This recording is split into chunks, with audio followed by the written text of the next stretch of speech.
In the shadow of the birch woods, where the moonlight ripples across still ponds and forgotten rivers, an old tale is whispered of beauty, sorrow, and vengeance. This is the story of the Rusalka, the spirit of the drowned, whose voice lingers like a lullaby in the wind. Long ago, in a village nestled by the banks of the Dnieper River, there lived a girl named Alenka. Her laughter was like sunlight through leaves, her voice soft as rain on thatched roofs. But beauty, in a cruel world, is not always a blessing. Her father had died at war. Her mother worked herself into an early grave. Alone, Alenka worked at the mill and sold herbs in the market. And when the landowners passed through, they stared, not with admiration, but hunger. One summer evening, under the guise of moonlight and wine, the landowner's son offered her a ride back home. She never returned. The river knows. It remembers. Alenka's body was found days later, tangled in reeds. No justice came. The boy's father claimed it was madness or a love gone wrong. The villagers buried her with hurried hands. No priest, no prayer, only silence. But the river does not forget. That night the water shimmered unnaturally. Frogs fell silent. The breeze stopped. Alenka rose. No longer a girl. No longer mortal. Her skin turned pale as moonlight, her eyes green like algae. Her hair, now wet and dark, flowed as though underwater.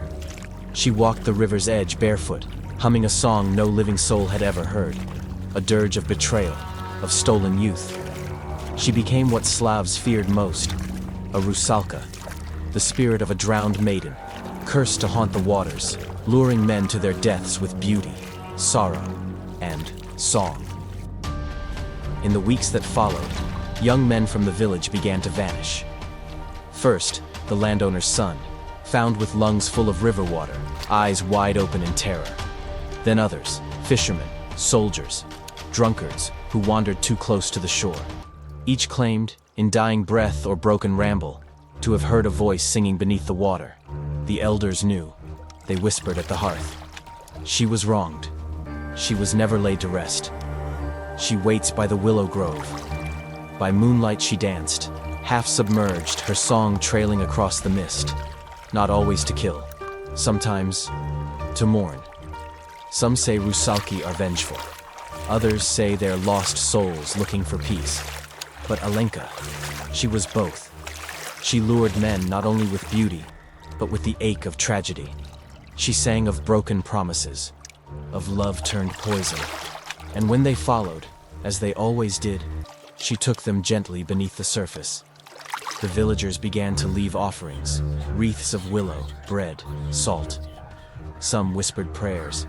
Mothers forbade their sons from walking alone by the river at night. The wise women said, "Don't call her monster. She is sorrow.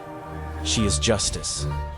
She is what happens when beauty meets cruelty, and no one speaks for her." Even now, centuries later, Rusalki haunts Slavic folklore. They appear by rivers, lakes, even forest ponds. Sometimes they laugh, sometimes they weep. Always they sing. Alenka's tale is not the only one. She is a name among thousands. For every Rusalka was once a girl, a daughter, a lover, a sister, betrayed, drowned, forgotten, until the water called her name. So if you ever hear a song in the reeds, soft and sweet, echoing beneath moonlight, do not follow it. Do not look back, for what calls you is not love, but longing. And beneath the beauty lies a grief deeper than the riverbed. A Rusalka waits there, and she remembers.